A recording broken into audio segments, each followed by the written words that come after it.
Kaagad na nagtungo kaninang umaga sa Our Lady of the Most Holy Rosary Shrine sa Pier Site, Barangay Central, Kasiguran, Sorsogon, ang magkapitbahay na sina Noemi at Lisel para personal na makita ang sitwasyon ng naturang imahen matapos na mabalita ang nasunog ito kagabi. Mula pa raw sila sa bayan ng Bulusan at matagal na rin itong mga deboto. Gaya ng karamihan, nabigla rin anya sila nang malaman ang nangyari. Para sa akin, masakit kasi syempre nasunog po siya. Tapos galing pa kami ng Bulusan, pumunta talaga kami para makita namin kung anong klaseng pagkasunog talaga siya kasi nakita namin lumiliyab ang apoy. Pag open ko po Sa ng Facebook, talagang lumiliyab yung apoy. Tapos hindi ko maklaro kung ano talaga ang pinagmula ng sunog. Kaya sabi ko, bukas puntahan nga natin.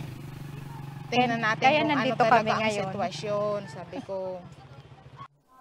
Ayon kay Senior Fire Officer for Lolito Cañares Jr., lumalabas sa kanilang investigasyon na ang sinindihang kandila ng isang deboto ang pinagmulan ng sunog. Mabilis daw na kumalat ang apoy dahil gawa sa microfiber ang nasabing imahen.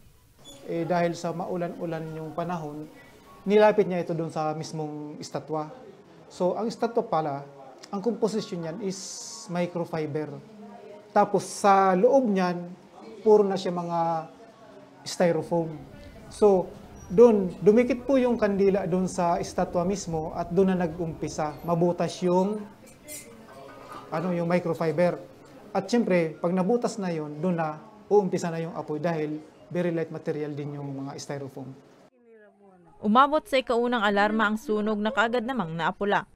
Sa mga deboto po, mga turista, hindi naman natin maiwasan yan ang kanilang pananampalataya na gawin nila ang kanilang mga nakasanayan na magbigay ng sa Panginoon, sa mga Diyos natin.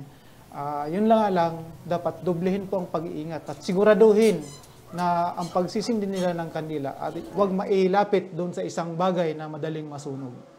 So, kung sa ganyang bagay, siguro naman may iwasan natin ang mga sunog na ganito.